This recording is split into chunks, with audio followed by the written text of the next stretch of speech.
설교를 듣기 전에 재미있는 얘기부터 하나 시작하려고 합니다.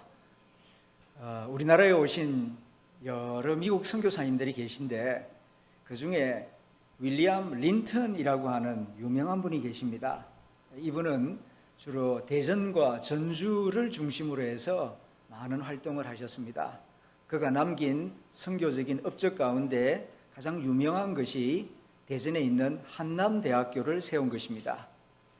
그런데 이분이 100여 년 전에 우리나라에 오셨을 때에 누구보다도 한국어를 열심히 배웠습니다.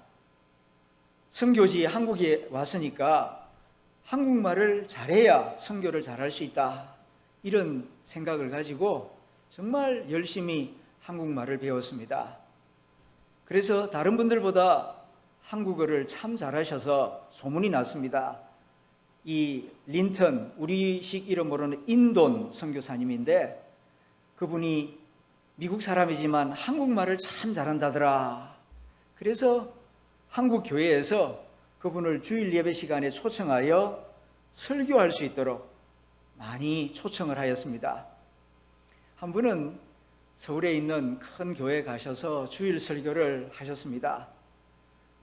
외모는 서양 미국인인데 말하는 걸 들어보니까 한국 사람하고 똑같이 유창하게 한국어로 설교를 정말 잘하십니다. 그 설교를 듣고 교인들이 큰 은혜를 받습니다.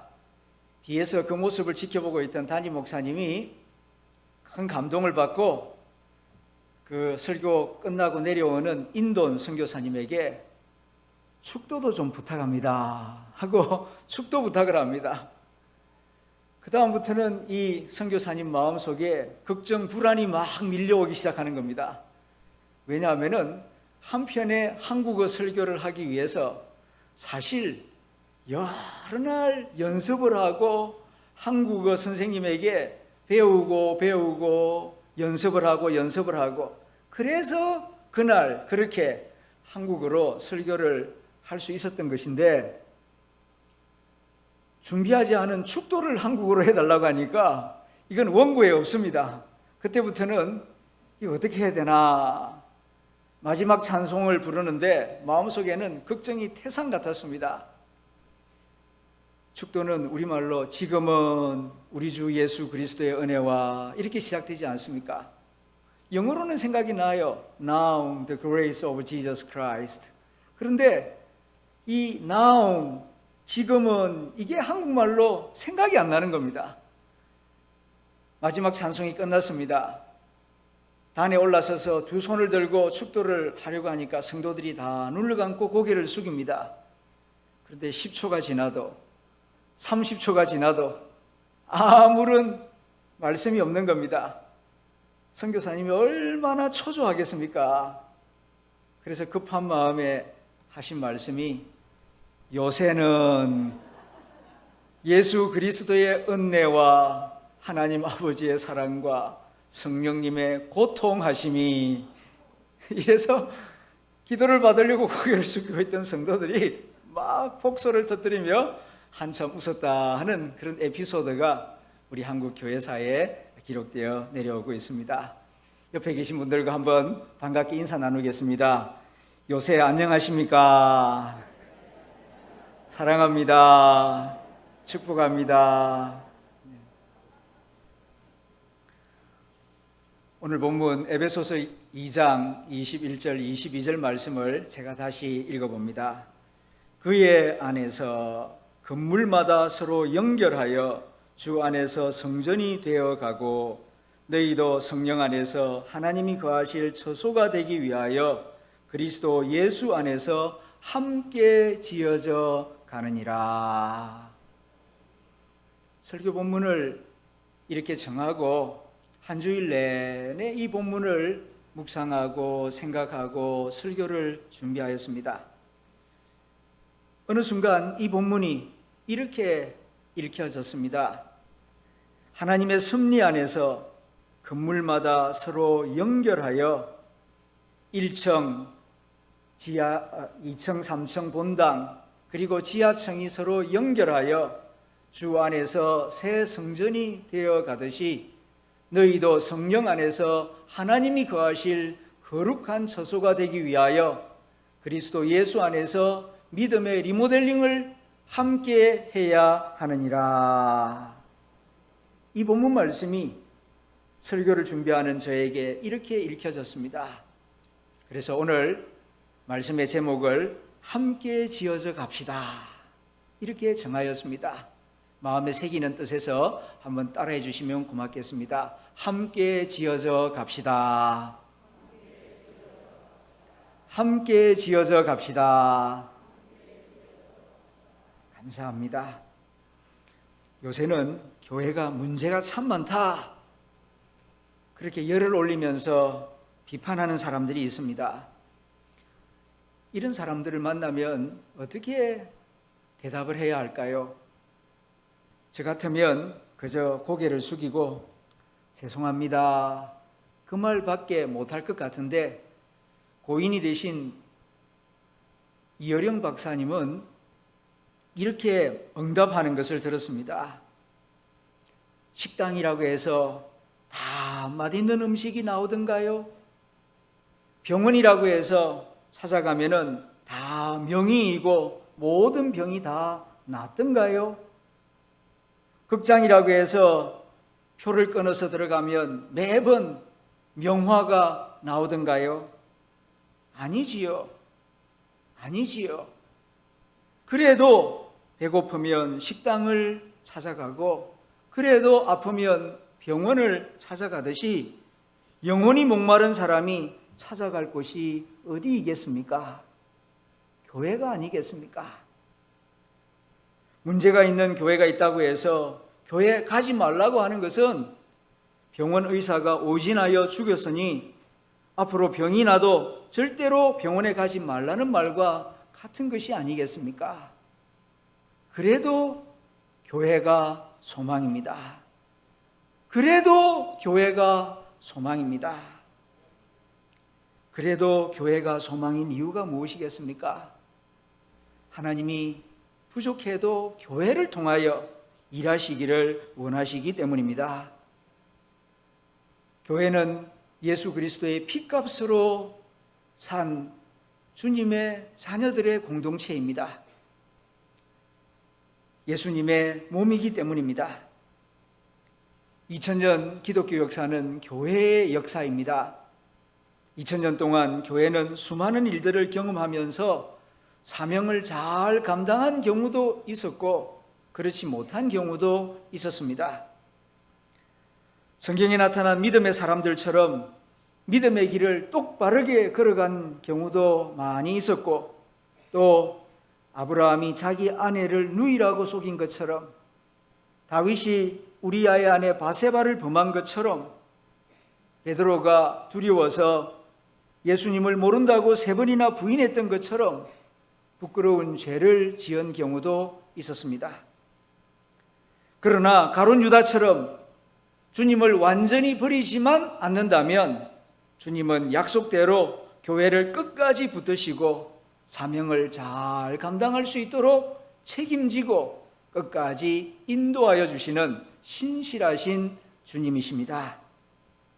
아브라함처럼, 다윗처럼, 베드로처럼 잘못했을 때에는 잘못을 인정하고 회개하고 끝까지 하나님을 의지하고 겸손하게 믿음으로 살아가는 저와 여러분들이 될 수 있기를 소망합니다. 우리 교회는 금년에 설립 50주년을 맞이하고 있습니다. 성경에서 50년은 특별한 의미를 가지고 있습니다. 희년입니다. 희년, 한문으로 기쁠 희자에다가 해년자를 씁니다. 기쁨의 해라는 뜻입니다. 하나님이 출애굽한 이스라엘 백성들이 가나안 땅에 들어갔을 때에 너희는 앞으로 반드시 희년을 지키라고 명령하셨습니다. 그 내용이 레위기 25장에 자세히 기록되어 있습니다. 이스라엘 백성들은 7일마다 안식일을 지킵니다. 그리고 매 7년마다 안식년을 지켰습니다. 그리고 안식년을 7번 보내고, 그러니까 49년이 지나고 그 다음에 50년이 되는 해를 특별히 주빌리, 희년, 기쁨의 해라고 부르면서 그때에는 특별히 두 가지를 시행하라고 하나님이 명하십니다. 첫째는 땅의 회복이요, 두 번째는 관계의 회복이다. 이 두 가지 회복을 위하여서 희년에 최선을 다하라고 하나님이 말씀하셨습니다. 첫째는 땅의 회복입니다. 지난 50년 동안 살아오면서 이런저런 일들을 겪습니다. 그런 가운데에 하나님이 조상들에게 주신 그 소중한 땅, 지파별로 나누어 주신 그 땅을 잃어버린 형제들이 많이 생겨납니다.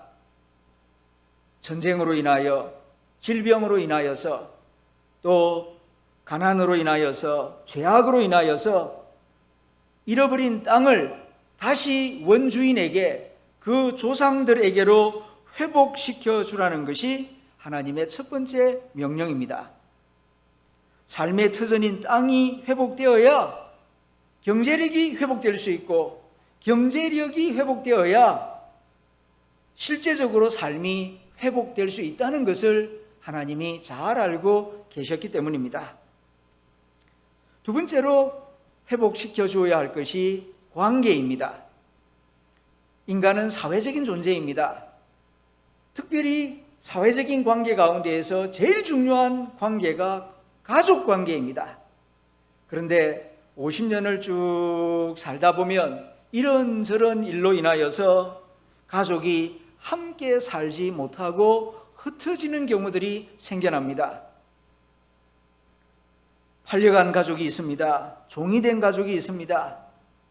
희년이 되면 다시 종과 부자유한 상태에서 풀어주어 원래의 가족으로 모여 행복하게 살 수 있도록 도와주어라 하는 것이 희년에 하나님이 두 번째 주시는 중요한 명령입니다.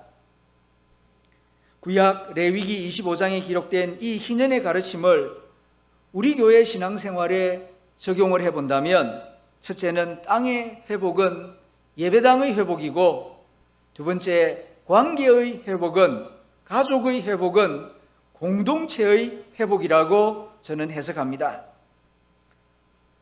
첫째, 땅의 회복은 예배당의 회복입니다.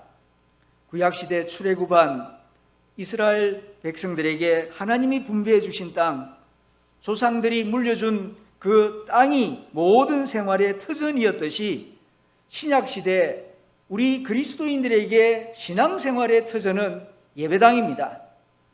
예배당을 중심으로 해서 예배와 기도와 다음 세대 신앙교육과 친교와 봉사와 선교가 이루어지기 때문입니다.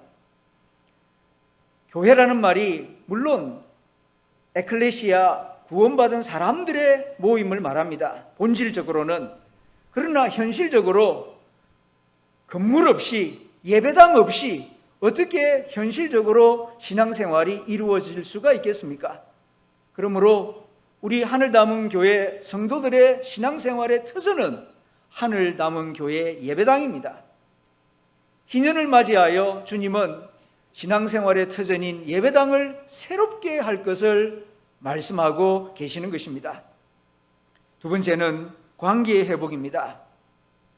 하나님과의 관계 회복, 성도들과의 관계 회복, 겸손과 온유를 기반으로 해서 거룩하고 화목한 공동체를 새롭게 만들라 하는 것이 희년에 우리에게 주시는 하나님의 말씀입니다. 우리 교회가 금년 50주년 희년을 맞이하면서 이스라엘 12지파가 자신의 땅을 회복하듯이 하나님이 우리 교회당을 새롭게 회복할 수 있도록 섭리해 주셨습니다. 사실 우리가 딱 희년에 맞추어 리모델링을 계획한 것은 아니었습니다. 우리는 좀 더 빨리 하기를 원했습니다. 그런데 이런저런 과정들을 거치면서 착공이 실제로 이루어진 것은 50주년을 맞이하는 금년 4월이었습니다. 착공 예식을 거행하면서 가만히 생각해 보니 희년 정신을 일깨워 주시려는 하나님의 섭리가 나타나고 있구나 하는 것을 깨닫게 되었습니다. 교회 주인은 하나님이십니다. 교회 설립자도 하나님이십니다. 주인이신 하나님이 하늘 담은 교회가 희년의 정신을 바로 알고 실천하는 공동체가 되도록 섭리하시고 축복해주고 계십니다. 애초에 리모델링 공사를 준비할 때에 주일 예배를 드릴 수 있는 대체 장소를 구할 수가 없었습니다. 그래서 생각해낸 것이 4월, 5월, 6월 석 달 동안 먼저 1층과 지하층을 공사하면서 본당에서 예배를 드리고, 그리고 3개월이 지나면은 이제 지하 식당과 소예배실에서 예배를 드리면서 본당 공사를 또 3개월 동안 하고, 그래서 한 7개월, 8개월에 걸쳐서 리모델링 공사가 이루어지겠구나, 그렇게 예상을 하고 있었습니다. 왜냐하면 달리 다른 대체 예배 장소를 구할 수가 없었기 때문입니다. 그런데 만일 그렇게 되었다면 참으로 복잡하고 위험했을 것입니다.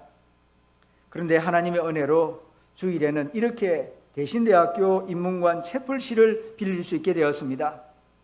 모처럼 모든 교우들이 한자리에 모여 안전하게 은혜롭게 주일 예배를 드리고 있습니다.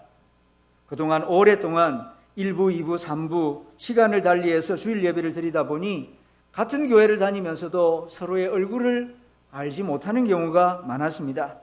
그런데 이렇게 리모델링 기간 가운데에 이 대신대학교 채플실에서 함께 예배를 드리다 보니 서로 자주 만나게 되고 얼굴을 보게 되고, 우리 교우들이 이렇게 많고 이런 교회이구나 하는 것을 우리가 함께 느끼면서 기쁘게 예배를 드리고 있습니다.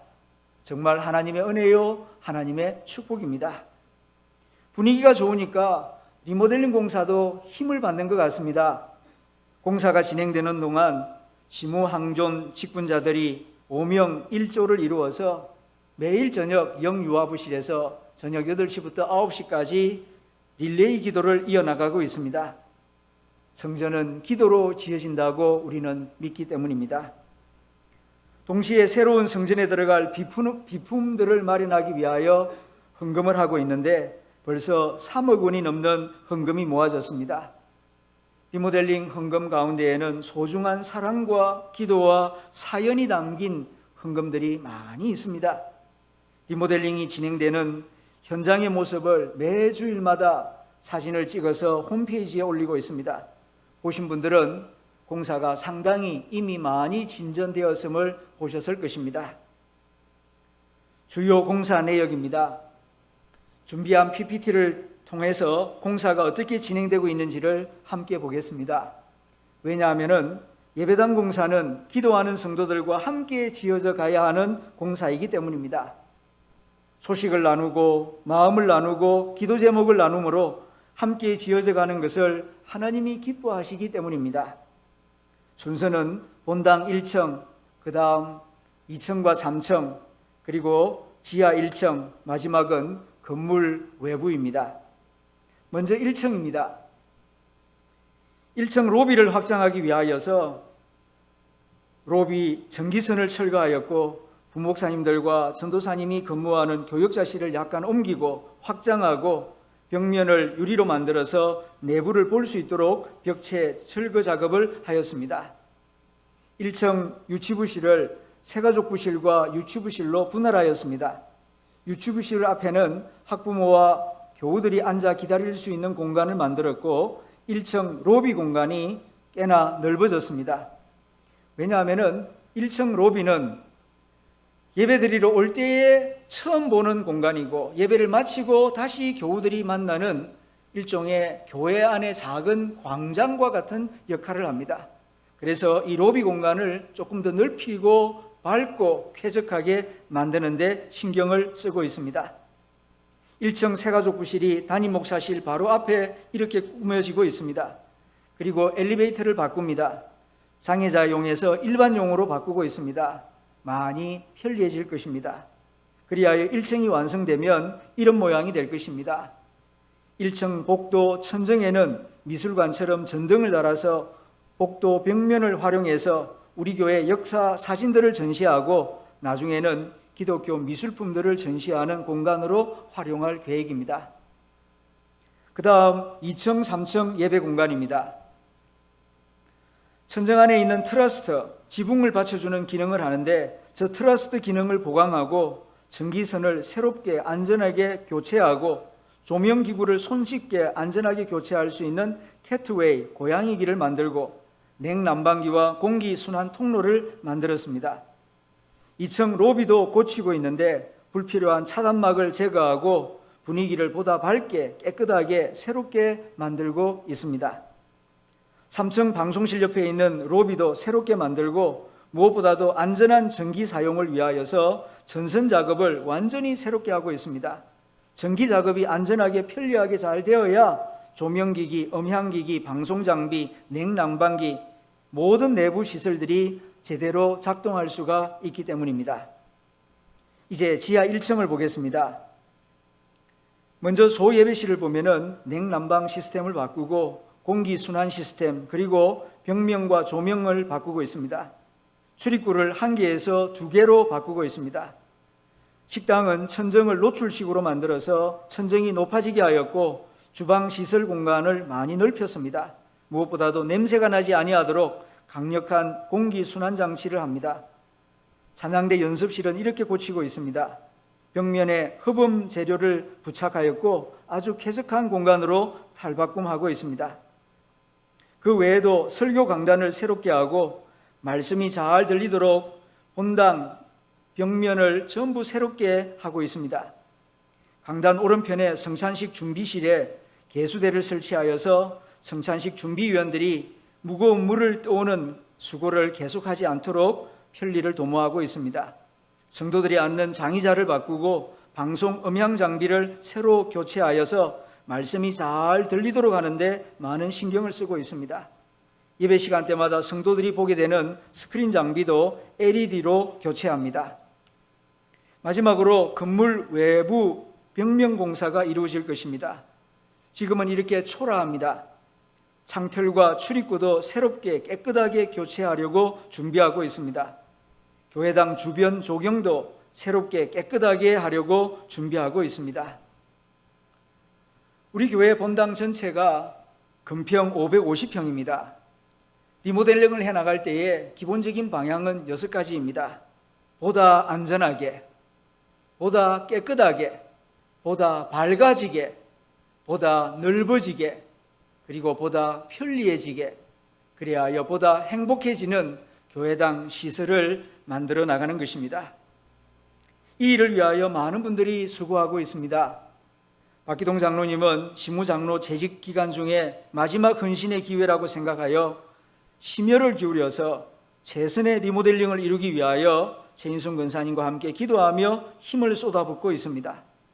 설계와 감리를 맡아서 매일 현장에서 함께 수고하시는 박철우 안수집사님, 전기 부분을 맡아서 수고하시는 김성수 안수집사님, 현장에서 매일 시중을 드는 송원규 안수집사님, 그리고 리모델링 공사 재정 출납을 맡아서 수고하시는 김익대 안수집사님이 많은 수고를 잘 감당하고 계시는 덕분에 모든 일들이 순조롭게 진행되고 있습니다. 앞서 수고하시는 분들의 수고를 귀하게 여기고 많이 격려해 주시기를 바랍니다. 왜냐하면 주님의 성전은 함께 지어져 가야 하기 때문입니다. 여러분은 언제 가장 행복하십니까? 언제 가장 행복하십니까? 서울대학교에서 소비자학과에서 가르치는 김난도 교수가 강연을 할 때마다 젊은 청년들에게 이 질문을 합니다. 여러분은 언제 가장 행복하십니까? 이 질문을 하면은 강연을 듣는 많은 청년들과 학생들은 속으로 생각합니다. 마음에 맞는 친구를 만날 때인가? 아니면은 예쁜 이성의 친구를 만날 때인가? 장학금을 탈 때인가? 아니면은 원하는 기업에 취직할 때인가? 이런저런 생각을 하고 있을 때에 김난도 교수가 대신 대답을 합니다. 사람이 가장 행복할 때는 성장할 때입니다. 성장할 때 가장 행복합니다. 그렇습니다. 개인에 따라서 행복한 순간이 조금씩 다르겠습니다마는 보편적으로 모든 사람들이 가장 행복한 시간은 성장할 때입니다. 좋은 사람을 만날 때, 잠을 푹 잘 때, 맛있는 것을 먹을 때, 날씬한 몸매를 만들었을 때 사람마다 행복한 순간이 각각 있을 것입니다. 하지만 이것들보다 더 행복한 때는 성장할 때입니다. 왜 그렇습니까? 사람은 본질적으로 꿈쟁이이기 때문입니다. 항상 미래에 좋은 꿈을 꾸면서 그 꿈을 먹고 살아가는 존재가 인간입니다. 그 꿈의 핵심에는 성장이 있습니다. 그런데 성장에도 때가 있어요. 아무 때나 성장하는 것이 아닙니다. 성장이 잘 이루어지는 타이밍이 있습니다. 식물이 가장 놀랍게 성장하는 때는 장마철입니다. 장마철은 온도도 높고 습도도 높아서 불편한 계절이지만 식물의 입장에서 보자면 성장하기에 제일 좋은 시간입니다. 장마철에 대부분의 채소와 곡식이 무럭무럭 자라게 됩니다. 여러분은 성장 중에서 제일 중요하게 생각하는 성장이 무엇입니까? 키의 성장입니까? 재산의 성장입니까? 아니면 자식의 성장입니까? 다 의미가 있습니다. 그렇다면 주님이 제일 중요하게 생각하는 성장은 무엇이겠습니까? 그렇습니다. 믿음의 성장입니다. 하나님이 가장 가치 있게 여기는 성장은 믿음의 성장을 가장 의미 있게, 가장 기쁘게 생각하십니다. 왜 그렇습니까? 하나님은 믿음을 제일 중요하게 생각하시기 때문입니다. 믿음을 가지고 하나님을 찾는 자가 하나님에게 제일 큰 기쁨이 되기 때문입니다. 그리고 믿음의 성장이 이루어져야 하나님의 손길을 볼 수가 있고 하나님의 영광을 볼 수가 있기 때문입니다. 식물이 쑥쑥 자라는 이 장마의 계절에 우리는 믿음의 성장을 위하여 무엇을 해야 하겠습니까? 앞에서 말씀드렸듯이 희년을 맞이하는 우리 교회가 장마철에 리모델링을 한창 하고 있는 이때에 우리는 우리 각자의 믿음의 성장을 위하여 더욱 힘써야 할 줄로 생각합니다. 앞서 말씀드린 대로 우리 교회당 리모델링이 진행되는 동안 우리 각 개인은 희년의 두 번째 명령, 관계의 회복, 믿음의 성장을 위하여 마음을 쓰고 기도하는 일에 힘써야 하겠습니다. 하드웨어 못지않게 중요한 것이 소프트웨어라고 하지 않습니까? 예배당 시설물도 새로워지고 동시에 우리의 믿음도 새로워져야 할 줄로 믿습니다. 오늘 본문 에베소서 2장 21절 22절 말씀을 우리가 다시 한번 소리내어서 함께 읽어보겠습니다. 시작. 그의 안에서 건물마다 서로 연결하여 주 안에서 성전이 되어가고 너희도 성령 안에서 하나님이 거하실 처소가 되기 위하여 그리스도 예수 안에서 함께 지어져 가느니라. 아멘. 함께 지어져 가느니라. 함께 지어져 가야 하느니라. 성경을 통하여 주님이 우리에게 말씀하십니다. 앞에서 리모델링의 기본 방향이 6개라고 말씀드렸습니다. 무엇입니까? 첫째는 보다 안전하게, 두 번째는 보다 깨끗하게, 세 번째는 보다 밝아지게, 네 번째는 보다 넓어지게, 다섯 번째는 보다 편리해지게, 그리고 마지막은 보다 행복해지게. 이것이 리모델링의 목적이요 방향입니다.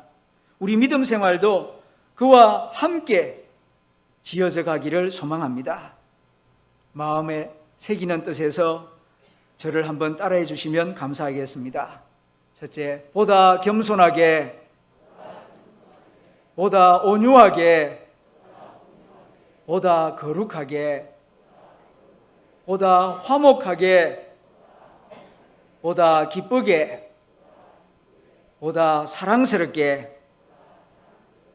감사합니다. 이렇게 성장하고 성숙해지는 믿음 생활로 우리의 몸을 하나님이 기뻐하시는 산 제물로 드리도록 노력하는 하담 공동체가 되기를 소망합니다.